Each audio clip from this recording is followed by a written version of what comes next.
Assalamualaikum warahmatullahi wabarakatuh. Selamat pagi teman-teman. Kami dari kelompok 5 pada kesempatan kali ini akan mempresentasikan materi mengenai studi literatur. Pertama-tama, ini adalah anggota dari kelompok 5. Dan selanjutnya, untuk mengefektifkan waktu, langsung saja kita masuk kepada pembahasan yang pertama.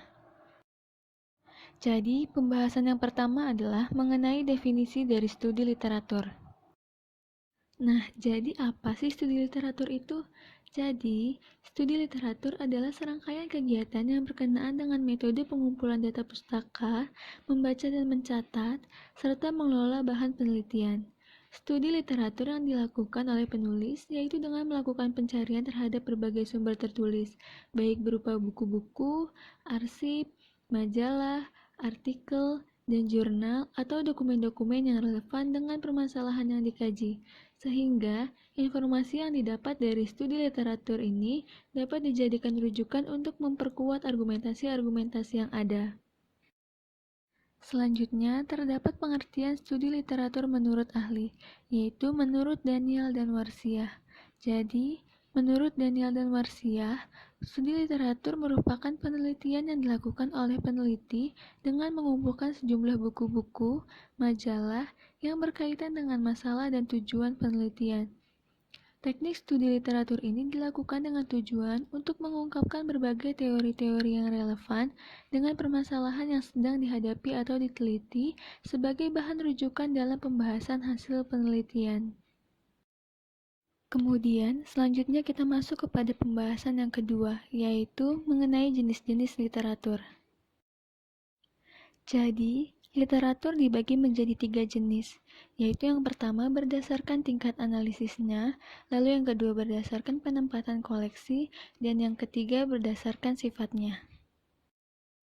Yang pertama adalah berdasarkan tingkat analisisnya. Literatur berdasarkan tingkat analisisnya dibagi menjadi 3, yaitu literatur primer, sekunder, dan tersier. Yang pertama adalah literatur primer. Literatur primer adalah literatur hasil penelitian yang mana isinya belum pernah diterbitkan sebelumnya. Biasanya, memuat gagasan atau teori baru di berbagai disiplin ilmu. Contohnya adalah tesis, disertasi, makalah, jurnal, laporan penelitian, dan sebagainya. Literatur primer ini juga memiliki ciri-ciri. Yang pertama, bersumber dari tangan pertama yang bersifat orisinal tanpa perubahan maupun modifikasi. Yang kedua, merupakan bukti pendaftaran dan penerapan sebuah penemuan atau gagasan baru. Yang ketiga, berupa karya tulis ilmiah yang diperuntukkan memperoleh gelar doktor di universitas. Dan yang terakhir yaitu yang keempat, makalah ataupun kumpulan kertas kerja yang diajukan untuk pertemuan seminar, konferensi, dan sebagainya. Kemudian yang kedua adalah literatur sekunder. Literatur sekunder adalah literatur yang dibuat berdasarkan rujukan ataupun mengutip dari literatur primer. Jenis literatur ini umumnya memuat teori atau gagasan yang telah ada sebelumnya dan tidak mengarah ke temuan baru. Contohnya adalah indeksi, abstrak, majalah, surat kabar, dan sebagainya. Literatur sekunder ini juga mempunyai ciri-ciri. Yang pertama adalah tidak bersumber dari tangan pertama. Yang kedua, merupakan modifikasi dari literatur primer. Yang ketiga, memuat informasi yang berhubungan dengan data primer yang disajikan dengan bentuk yang lebih mudah digunakan. Dan yang keempat, diterbitkan dengan lebih informatif karena didukung dokumen lain. Lalu yang ketiga adalah literatur tersier. Literatur tersier adalah literatur yang berisi informasi berupa petunjuk untuk memperoleh literatur sekunder. Selanjutnya yang kedua berdasarkan penempatan koleksi. Literatur berdasarkan penempatan koleksi dibagi menjadi 2, yaitu koleksi umum dan koleksi referensi. Yang pertama adalah koleksi umum. Jenis literatur koleksi umum terdiri dari segala jenis buku yang diperuntukkan bagi kalangan dewasa. Penempatan literatur jenis ini biasanya berada di rak terbuka sehingga bebas digunakan siapapun sebagai sumber bacaan. Karya tulis yang termasuk koleksi umum antara lain buku budidaya tanaman, novel, komik, dan yang lain sebagainya. Kemudian yang kedua adalah koleksi referensi. Jenis literatur ini terdiri dari kumpulan informasi yang bisa digunakan untuk menjawab segala macam pertanyaan penggunanya. Contohnya adalah kamus, ensiklopedia, buku pedoman, dan yang lain sebagainya. Koleksi referensi ini dapat juga berupa kumpulan informasi yang mengarah pada sumber informasi lain. Contohnya adalah katalog, bibliografi, dan sebagainya. Selanjutnya yang terakhir yaitu berdasarkan sifatnya. Literatur berdasarkan sifatnya dibagi menjadi 3, yaitu dokumen tekstual, dokumen non-tekstual, dan dokumen campuran. Yang pertama adalah dokumen non-tekstual. Dokumen non-tekstual yaitu jenis literatur yang di dalamnya terdapat informasi berbentuk teks yang dapat dibaca oleh penggunanya. Lalu yang kedua, dokumen non-tekstual, yaitu jenis literatur yang di dalamnya terdapat informasi dalam bentuk gambar, suara, foto, dan yang lainnya. Kemudian yang ketiga yaitu dokumen campuran. Dokumen campuran yaitu jenis literatur yang di dalamnya terdapat informasi dalam bentuk gabungan dari dokumen tekstual dan dokumen non-tekstual. Selanjutnya kita masuk kepada pembahasan yang ketiga, yaitu mengenai langkah-langkah pembuatan studi literatur. Yang pertama adalah mencari sumber untuk bahan studi literatur. Hal pertama yang perlu dilakukan adalah mencari sumber atau bahan untuk membuat studi literatur tersebut. Sumber yang paling bagus adalah buku, artikel, atau jurnal yang sudah pernah direview. Kemudian, perhatikan terlebih dahulu secara sekilas apakah sumber-sumber tersebut sudah sesuai dengan studi literatur yang akan dibuat. Kemudian, agar lebih mudah, terdapat hal-hal yang perlu diperhatikan untuk melihat kesesuaian sumber-sumber tersebut. Di antaranya adalah yang pertama yaitu daftar isi, yang kedua yaitu abstrak, yang ketiga yaitu heading, yang keempat yaitu subheading, dan yang kelima yaitu dokumen statement atau kalimat terpenting di dalam sebuah tulisan. Biasanya terdapat pada bagian akhir pendahuluan dari sebuah tulisan. Yang kedua adalah mengevaluasi isi dari sumber-sumber yang didapat. Jika sudah mendapatkan referensi atau sumber untuk pembahasan, maka langkah selanjutnya yang perlu dilakukan adalah mengevaluasi isinya. Dalam mengevaluasi, pastikan melakukannya secara objektif. Kemudian yang ketiga adalah membuat summary terhadap isi sumber-sumber tersebut. Summary atau rangkuman ini digunakan sebagai pengingat sumber yang pernah dibaca, sehingga pada saat menulis studi literatur tidak perlu mengulang lagi untuk membaca sumber secara keseluruhan. Adapun hal-hal yang perlu untuk dicatat dalam rangkuman antara lain, yang pertama adalah penulis, yang kedua adalah tahun, yang ketiga adalah judul, yang keempat adalah sumber, yang kelima adalah tulisan yang dibaca, yang keenam adalah tujuan penelitian, yang ketujuh adalah metode penelitian, yang kedelapan adalah hasil penelitian, yang kesembilan adalah kesimpulan, dan yang kesepuluh adalah saran. Selain hal-hal tersebut, hasil pengevaluasian terhadap sumber tulisan tersebut juga dimasukkan di dalam rangkuman, sehingga kita tidak perlu membaca lagi untuk mendapatkan hasil evaluasi yang mungkin diperlukan. Lalu yang keempat adalah menulis studi literatur. Pada tahap ini, rangkuman yang telah ditulis pada tahap sebelumnya dapat dipergunakan sepenuhnya untuk menulis. Namun, tetap ada beberapa hal yang perlu diperhatikan.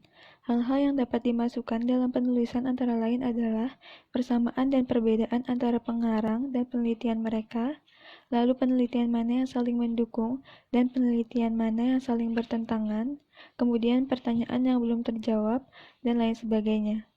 Untuk memenuhi hal-hal tersebut, penulis dapat menata rangkuman dan mengelompokkannya berdasarkan beberapa kriteria. Yang pertama adalah berdasarkan pada tema penelitian, dan yang kedua adalah jenis penelitian pendukung atau penentang. Kemudian, satu hal yang dapat penulis jadikan sebagai tips selama penulisan adalah paraphrasing, yaitu melakukan pengungkapan ulang terhadap pernyataan orang lain dengan menggunakan cara yang berbeda dengan aslinya. Dan yang terakhir yaitu yang kelima adalah evaluasi studi literatur yang sudah dibuat. Pada tahap evaluasi ini, nilainya sangat penting, karena dengan mengevaluasi kembali studi literatur yang sudah dibuat, penulis dapat melihat kekurangan atau kesalahan yang ada. karena dikhawatirkan jika penulis tidak mengevaluasinya, bisa saja terdapat kesalahan-kesalahan fatal pada penulisan metode atau bagian-bagian lainnya.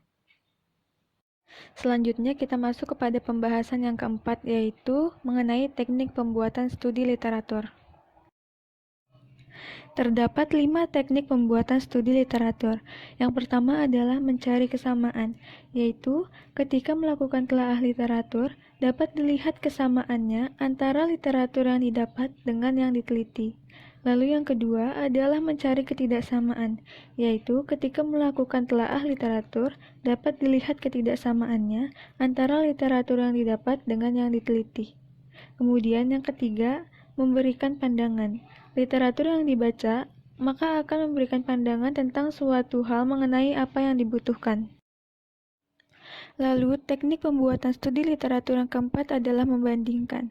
Membaca satu literatur tentu tidak menjamin untuk kelengkapan informasi yang diinginkan peneliti, sehingga perlunya membaca literatur lain. Dari literatur satu dan lainnya akan dibandingkan sehingga kaitannya dapat memberikan informasi yang terkait. Lalu yang terakhir, meringkas. Hasil dari pencarian literatur yang dibutuhkan dan sesuai dengan topik penelitian, kemudian dibuat ringkasan atau summarize. Tujuannya adalah untuk mempermudah cakupan informasi yang dibutuhkan. Kemudian selanjutnya kita masuk kepada pembahasan mengenai studi literatur dalam semua tahap penelitian. Jadi, setiap tahapan dari kegiatan penelitian selalu melakukan studi literatur. Secara umum, tahapan penelitian mulai dari yang paling sederhana sampai yang kompleks. Studi literatur digunakan dalam merumuskan topik dan tujuan penelitian, mengembangkan kerangka berpikir, membuat rancangan penelitian, mengumpulkan data, dan melakukan analisis serta interpretasi. Kemudian selanjutnya, kita masuk kepada pembahasan mengenai cara mengorganisasikan studi literatur. Yang pertama adalah kronologi. Pada struktur ini, penulis atau peneliti akan mengelompokkan dan mendiskusikan sumber-sumber publikasi sesuai urutan kemunculannya. Kemudian, menyoroti perubahan dalam penelitian di bidang ini dan topik spesifik dari waktu ke waktu. Metode ini berguna untuk paper yang berfokus pada metodologi penelitian, makalah historiografi, dan tulisan lain, di mana waktu menjadi unsur penting. Kemudian yang kedua adalah tematik. Dalam struktur ini, penulis akan mengelompokkan dan mendiskusikan sumber-sumber sesuai tema atau topiknya. Cara ini lebih kuat secara pengorganisasian dan membantu menahan keinginan untuk merangkum sumber-sumber literatur. Dengan mengelompokkan tema atau topik penelitian bersama, penulis atau peneliti dapat menunjukkan jenis topik yang penting dalam penelitiannya. Selanjutnya kita masuk kepada pembahasan mengenai pertanyaan-pertanyaan yang harus terjawab oleh studi literatur. Yang pertama, apa yang telah dikerjakan pada daerah topik ini sampai saat ini? Apa saja penemuan penting, konsep-konsep kunci, argumen, dan teori-teori yang penelitian lain sudah ajukan, yang mana yang merupakan hasil-hasil pekerjaan yang penting? Yang kedua, pada area mana dari topik penelitian sebelumnya yang telah terkonsentrasi? Apakah ada perkembangan dari waktu ke waktu, dan metodologi apa yang telah digunakan? Yang ketiga, apakah ada kesenjangan dalam penelitian? Apakah ada bagian yang belum didekati, padahal seharusnya dilakukan? Dan apakah ada cara baru untuk melihat topik ini? Yang keempat, apakah ada perbaikan metodologi untuk penelitian bidang ini? Yang kelima, apa arah masa depan yang dibutuhkan dalam penelitian ini? Dan yang terakhir yang keenam, bagaimana penelitian dilakukan dapat membangun, dan apakah penelitian yang saat ini dan sebelumnya terkait dengan topik tersebut, lalu apa kontribusi riset yang telah dilakukan. Selanjutnya kita akan masuk ke pembahasan mengenai sumber literatur di perpustakaan perguruan tinggi. Jadi, di perpustakaan perguruan tinggi biasanya terdapat beberapa sumber literatur. Di antaranya adalah yang pertama yaitu ensiklopedia, yang merupakan sumber referensi yang lengkap. Kemudian, terdapat buku-buku teks dan referensi yang berisikan pengetahuan tentang berbagai bidang studi. Kemudian yang ketiga, terdapat direktori dan buku pegangan yang memuat alamat dan data lainnya serta pedoman untuk mengerjakan sesuatu. Yang keempat, laporan hasil-hasil penelitian yang merupakan hasil penelitian baru atau merupakan kelanjutan penelitian sebelumnya. Yang kelima, terdapat tesis, skripsi, dan disertasi, yang merupakan karya tulis yang biasanya berkaitan dengan suatu penelitian atau penemuan baru. Kemudian juga terdapat abstrak, yang memuat ringkasan karangan, tesis, dan disertasi. Kemudian yang ketujuh, terdapat majalah, jurnal, dan surat kabar yang memuat artikel-artikel yang relevan dengan masalah. Lalu yang kedelapan, terdapat biografi yang memuat data perorangan antara lain nama, tempat, dan tanggal lahir, serta pendidikan dan sebagainya. Kemudian yang terakhir yang kesembilan, terdapat indeks yang memuat daftar karya tulis yang disusun secara alfabetis. Nah, selain informasi yang diperoleh dari berbagai sumber di perpustakaan tersebut, peneliti dapat pula memperoleh bahan literatur dari instansi atau lembaga tertentu. Misalnya adalah LIPI dengan berbagai lembaga antara lain PDII atau Pusat Literaturtasi dan Informasi Ilmiah, kemudian Leknas, Lembaga Ekonomi dan Kemasyarakatan Nasional, dan Biro Pusat Statistik yang merupakan Pusat Informasi Statistik Nasional. Selanjutnya kita masuk kepada pembahasan yang ke-9, yaitu mengenai manfaat literatur. Jadi, literatur memiliki beberapa manfaat. Di antaranya, yang pertama adalah memberikan keterangan atau penjelasan langsung dan juga mendasar mengenai suatu hal yang ingin diketahui. Yang kedua, menambah pembendaharaan kata yang dipunyai bukan hanya mengetahui suatu kata ataupun juga istilah, bahkan bisa mengetahui keterangan dasarnya. Yang ketiga, bisa digunakan untuk mengetahui seluk-beluk dan juga keadaan suatu negara atau juga tempat lain di dunia.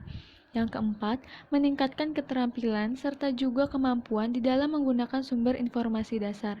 Yang kelima, menunjang kegiatan atau aktivitas penelitian. Dan yang terakhir yang keenam, membantu para pustakawan serta juga pemakai lain di dalam melakukan penelusuran informasi.